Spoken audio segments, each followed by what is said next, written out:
I'm Zach Northup, and this is For Others Beyond Themselves.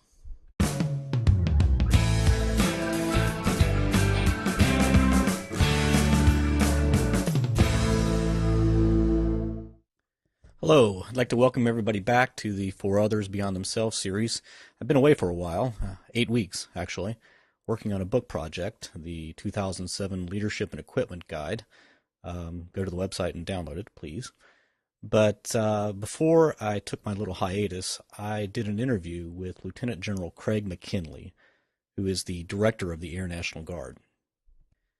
This interview is important for a couple of reasons. The first being that as the director of the Air Guard, General McKinley is responsible for transforming that organization, and he has some interesting observations about UAVs and the total force management of the Air National Guard.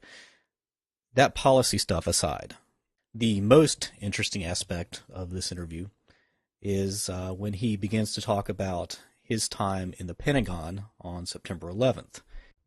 He was there that day, and since then has worked tirelessly to make this country safer. After his service in the Pentagon, he went and became the commander of 1st Air Force, where he was responsible for the air sovereignty of the continental United States. In that capacity, he actually had a hand in improving our country's ability to respond and prevent future attacks like 9/11. McKinley told me in no uncertain terms that he believes our current strategy of taking the fight to Al-Qaeda and to extremists around the world is the right course. In fact, he said he feels vindicated by the U.S. military's actions since 9/11. So here's Lieutenant General Craig McKinley. Hope you enjoy it. Do you remember the day you joined the Guard? Do you remember your first day at drill? And if so, what was that like? Yeah, I joined in November 21st, 1980. I spent 6.5 years on active duty, and I got off active duty in a program the Air Force calls Palace Chase, which allows you to leave active duty if you have a Guard unit that has agreed to assess you. So I did that, went back to my hometown of Jacksonville, Florida, after flying with the Air Force, and they gave me an opportunity to join a unit that flew F-106 fighters, which is a jet I'd always wanted to fly. I could not get to that jet in the Air Force, and Jacksonville was my hometown, and my family was there, and it gave me the opportunity to put down some roots. So November 21st, 1980. How has the Guard changed since you've been in? Well, we are mainstream. We're totally integrated with our Air Force component. Back then, we were pretty much separate but equal. But we are now totally integrated and flying basically the same aircraft, trained at the same training rates, equipped properly, and I would say we've made great strides in tactics, technique, and procedures in those 26 years that I've been in the Guard. Both the Air Force and the Air National Guard, they're going through a significant transition, have been for several years now. We've seen the emergence of UAVs. Where do you see the Air National Guard headed in years to come?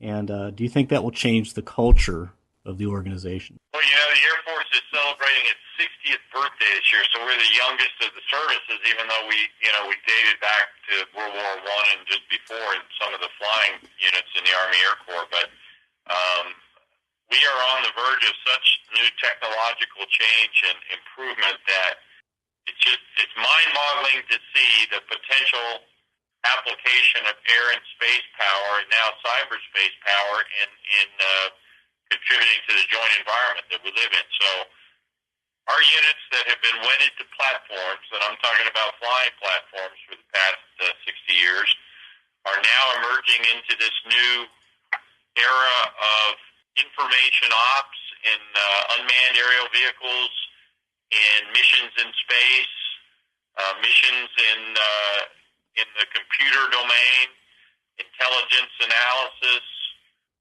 while still doing those missions that we remember, like close air support for the Army, that we really are one foot in the past, one foot in the future, and it's just an amazing transformation that we're all making. So it's really an exciting time to be part of the Air National Guard and part of the National Guard, too. Did you have family members who've served in the military? Yeah, I had my father served in the Idaho National Guard, Army National Guard, and my uncle flew in World War II for the Army Air Corps. And I'm an only child, so I kind of did a little both. I did the active component for a period of time, and then went to the Guard. How much influence do they have on your joining the service? Well, I think anybody who's my age, I'm 54, grew up in a household of very patriotic people.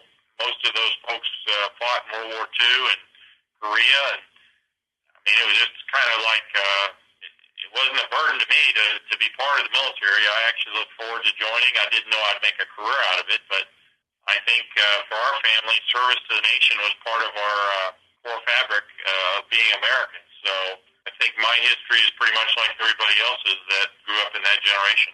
Culturally speaking, was there a change or an adjustment between, after you came off active duty and joined the Guard?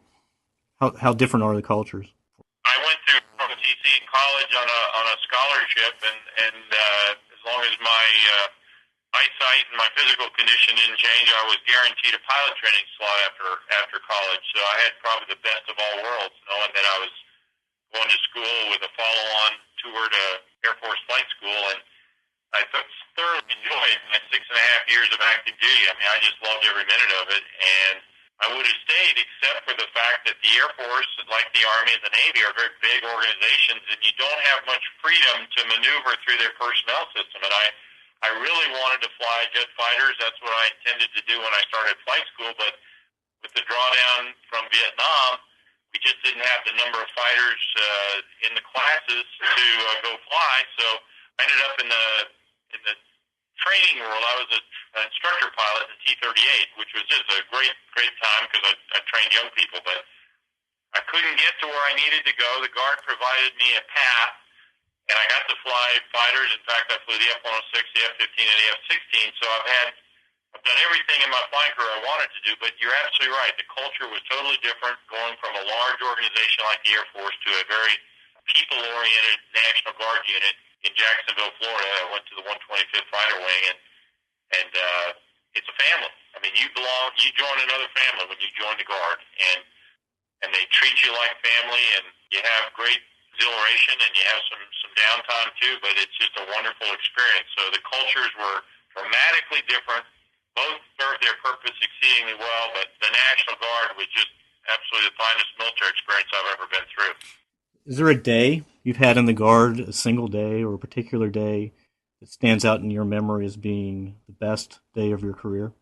Oh, gosh, I could probably count hundreds of great days, thousands really, but probably the finest hour that I had was just as Desert Shield and Storm were getting ready to kick off.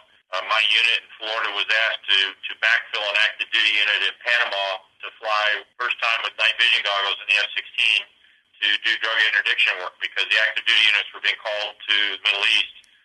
They looked for a Guard unit that could handle this fairly challenging mission of night intercepts out over the Pacific Ocean looking for people who smuggled drugs. And so that moment in history when we got that phone call that said your unit has been chosen from amongst about 90 units to go do this was probably my most proud day.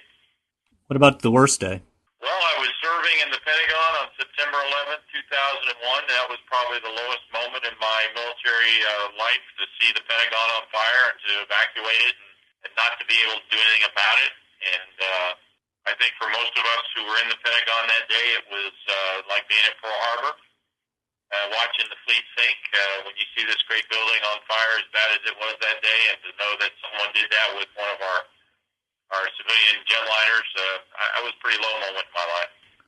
How did 9/11 affect you? I mean, did it? Have you come to terms with it? Has there been any resolution since then in terms of the work you do and I mean, do you feel like you've fought back since 9/11? Yeah, I think most of us feel somewhat vindicated by just the fact that we've put the terrorists on the run. My background's a little different in that I spent most of my military flying career as an air defender. In fact, most of my time has been flying single-seat fighters in an air-to-air role through the Cold War.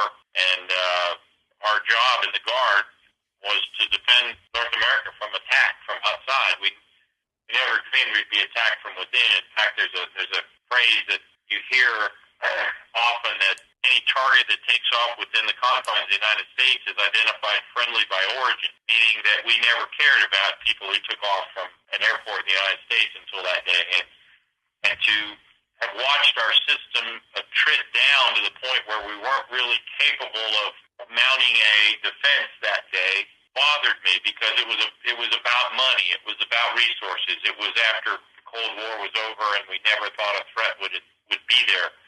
And so that was a good lesson for me, to never let people forget the fact that you can take risk in budgets and recapitalization and things like that, but if you take too much risk, you leave yourself vulnerable to an asymmetric attack, which is what we did that day. And so I left the Pentagon and actually went down and commanded 1st Air Force in Panama City, Florida. And I was responsible as the Joint Force Air Component Commander to make sure it didn't happen again. So for 27 months, I was on the phone with some pretty key decision makers as we tried to prevent a subsequent attack from the air, and we did a good job. And so I feel vindicated.